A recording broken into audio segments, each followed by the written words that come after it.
سلامونه ملګرو، امید ده چې تاسو ټول روغ جوړ یاست او ژوند مو ښه روان وي. ملګرو، نن په ډېره یو وړینه موضوع در سره خبرې کوم. د نننۍ ویډیو جوړولو دوه لامله وو. ټولو نه اول هغه دا دی چې تاسو دلته چې کوم هغه وطنوال چې دلته نوي کډوال فرانسې ته رارسېدلي دي، هغو حالت څنګه دی، د هغو وضعیت څنګه دی، دا درته ښودل غواړم. او دویم چې دلته کوم فرانسه میشته ځوانان دي، کومه ټولنه ده، د هغو تر دا دمه څه کارونه کړي دوی دپاره او دوی څه پلان لري. نو ټولو نه اول دلته چې کوم دا خیمې زما شاته تاسو وینئ، تقریبا دا 600 پورې خیمې دي او په دې 600 خیمو کې 1000 افغانان دي چې نوي دلته پاریس فرانسې ته رارسېدلي دي. دې خلکو دپاره چې کوم دلته دی یو سهولت هم نشته دی. ټول نه اول که د دوی خوراک خبره وکړو، دوی خوراک دپاره تقریبا 1 غنټه د یو ځای نه بل ځای ته ځي، د ماښام خوراک یو ځای کې، د غرمې خوراک بل ځای کې. ټول نه بل دا دی چې دغه کومې خیمې تاسو ګورئ، دې کې د یو کس د اوسېدو وړتیاوي، یو کس دې کې اوسېدلی شي، فعلا دې کې 3 یا 4 افغانان اوسېږي. دا ټول نه یو غټ بل مشکل دی. بل دلته چې کوم د دوی دپاره پاکو اوبو سهولت نشته دی، د لامبلو دپاره صفایي پاکي دپاره سهولت نشته دی. بل 2-3 ورځې مخکې تاسو کېدای شي د مختلف میډیا راپورونه خبر شوي یاست ته یو څه افغانان په کرونا باندې اخته شوي اوس مهاجر. نو دا ټول هغه مشکلات دي چې دا نوي راغلي افغانان ورسره مخ دي.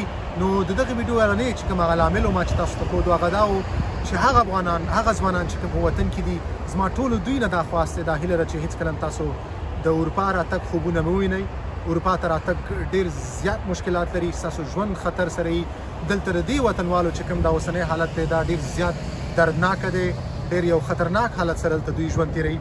نو ټول تاسو ځوانانو نه مې دا هیله ده چې تاسو بالکل دا کوشش مه کوئ، کوشش وکئ خپل ژوند په خپل وطن کې د خپل فامیل خوا کې تیر کړئ. نو دا به بهتره خبره وي او دا به ښه خبره وي زموږ ستاسو ټول هیواد دپاره، ټول فامیلونو دپاره او ټولو وطنوالو دپاره.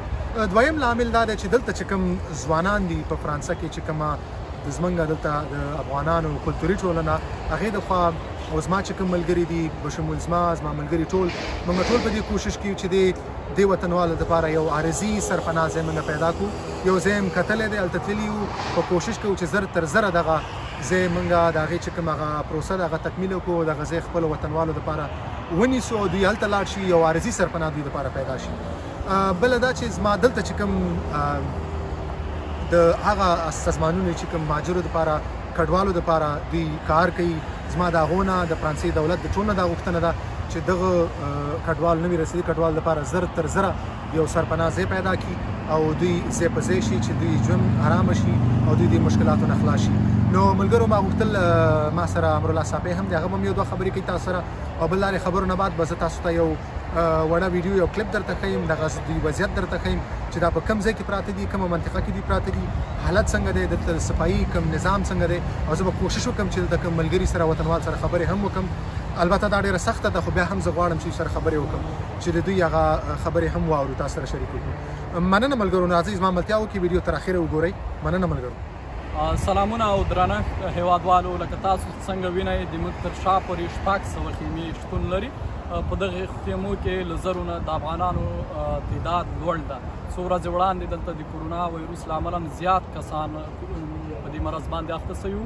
دوی د ډوډۍ لپاره ځای نه لري، خواړه ورته په وخت سره نه رسېږي. د پاریس مختلفو برخو ته په ساعتونو مزل کوي تر څو خواړه ترلاسه کړي. د لامبلو لپاره ځای نه لري، د جامو مینځلو لپاره ځای نه لري، د شپې لپاره د خوب ځای نه لري. ورباندې باران ورېږي، واوره ورېږي، یخني ده او دوی په دغسې یو سخت وضعیت کې شتون لري. نو تاسو ټولو هیوادوالو څخه په خورا درنښت سره هیله کوم چې څوک هم په فرانسه کې دي او څه له وسه پوره یې، نو تاسو کولی شئ دوی سره مرسته وکړئ. په دغه یخه هوا کې دوی کورونو ته بوځئ، د جامو مرسته ورسره وکړئ، د خوړو مرسته ورسره وکړئ. مننه د ټولو.